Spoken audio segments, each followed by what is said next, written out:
Okay, next, let's take a look at this clip of Ann Coulter, another radical Anglo-American witch, as she expresses her total disregard and lack of concern and humanity for the civilians in other nations. Again, this is a typical trait of radical Anglo-American bigots and racists.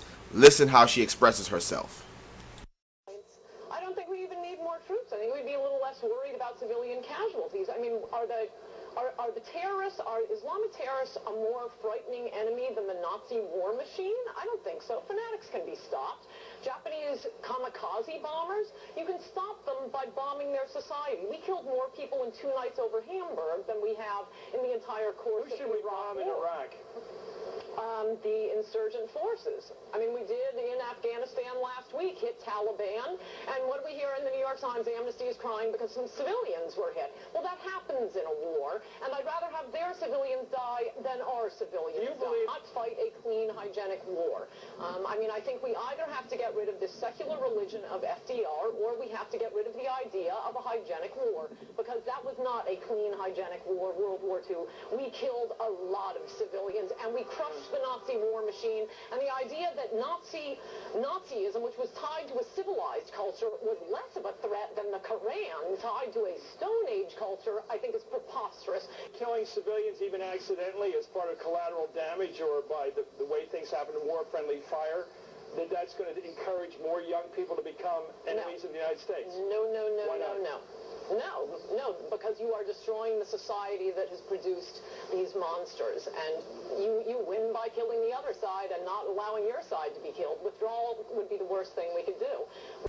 So as you clearly heard her expression, you see, total disregard for the civilians of the other side, total lack of concern. You see, she's not only saying to kill the terrorists or kill the insurgents, she said bomb their society, destroy their society, and hey, who cares if the civilians die? It doesn't matter, you see? But again, that is the typical trait of the radical Anglo-American racist and bigot. They don't care, you see? This is the same way their ancestors acted. They slaughtered Native Americans. They slaughtered when they went to Africa, when they went to Asia. They have no concern for the humanity of the other. Matter of fact, they don't even really consider the other side human beings. That's why they use the words they use about people in the Stone Ages, backwoods, this and that. They demonize their enemy. They demonize the victims, the target of their aggression, so it justifies what they do.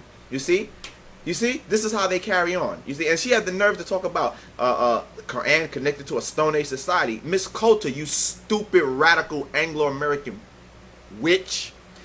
Do you know that it was the Europeans when they came in contact with the Muslims? This is what brought your ancestors out of the Dark Ages into what was called the Renaissance period. This can be read about in books like Stanley Lane Poole's The Story of the Moors in Spain, or the book by Dr. Ivan van Sertima, The Golden Age of the Moors. You see? So, you know, wow. But again, I'm not surprised. That is how the radical Anglo-Christian American bigot and racist believes. So don't be surprised to hear them talk that way. Now let's move on. Okay, the next bit of evidence that I present in my case of proving that the true motivation behind the radical Anglo-Christian, Zionist, conservative bigots is indeed race is a story about our brother Keith Ellison, in which a lawmaker by the name of Virgil Goode is attempting to, discriminate, to try to pass laws that will allow them to legally discriminate yet again against a target of their racism and bigotry. Okay, as you know, Keith Ellison was and is the first Muslim ever elected to Congress. And because of our brother being the first Muslim elected to Congress, this radical Anglo-American bigot by the name of Virgil Goode decided to write a letter trying to warn everybody that, immigration needs to be limited so that no more Muslims could be elected to Congress. You see, and this is what I'm saying. See, this is the hypocrisy of these people. This is why people around the world don't like the radical Anglo-American bigots, because you're hypocrites, you see?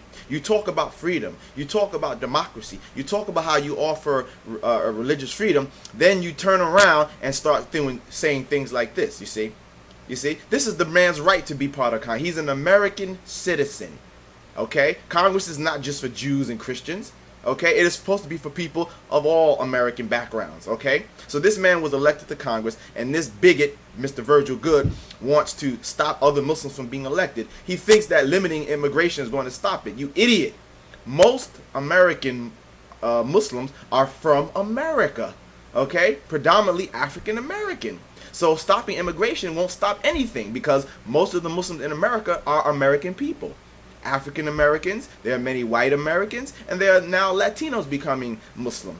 So stopping immigration wouldn't stop it, because the predominant group of Muslims in America are African Americans. So you see, but this again just shows you the ignorance, you see, of the radical Anglo-American bigot, you see. So he was saying that they need to stop legal immigration to reduce the amount of Muslims coming in. He said that they wanted to end diversity visas. You see, what's diversity about? See, he wants to stop diversity. So I think it's quite clear what these people's agenda is. So don't be fooled. Let's move on to another case of congressmen attempting to or pushing for laws to allow them to legally discriminate against the targets of their bigotry and racism. Another such radical Anglo-American bigot is Congressman Peter King. Okay, this man is the chairman of the U.S. House of Representatives Homeland Security Committee, and he has endorsed religious and ethnic profiling. He would require persons of Middle Eastern and South Asian descent to undergo additional security checks. Now, imagine this man is the chairman of that committee. Can we trust a man with such ideas in his head? Bigotry?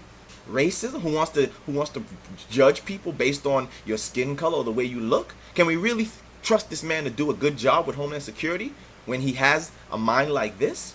But see, this is what I've been saying all along, brothers and sisters. You see, they want to legally, as they've done in the past, legally discriminate against the targets of their hatred and bigotry. You see, so when I hear somebody talking like this lets me know that his agenda against Islam is more than just religious. He's talking about profiling the people. Obviously, that has to do with the visual, your skin color, the way you look. It's clearly racist, and to deny it is foolish. You know, to deny it is clearly foolish. You see? There's another story about him in which he was at Stony Brook University, and there was a little controversy because he made a statement saying that 85% of the mosques in the United States are run by extremists. And when he was asked by a student if there had been a survey or some type of study done to prove this, his answer was no. You see? But this is the way the bigot thinks. He has no information to justify his claims. See? His claims are justified by the fantasies that he has in his head. You see?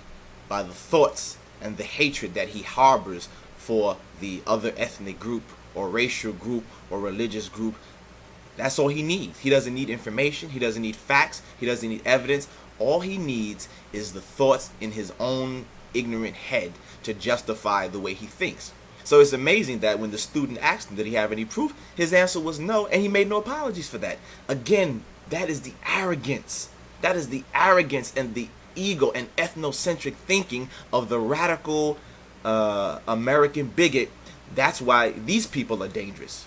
These people are actually the dangerous ones, not the Muslims. Because behind these people are the weapons of mass destruction and mass murder, you see. So they can use these weapons. They have the force of power behind their irrational and racist beliefs to destroy the target of their bigotry, the target of their racism.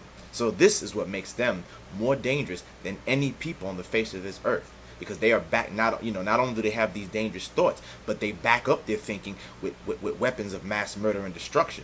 Therefore, I stated again, these people are the most dangerous people on earth, not the Muslims.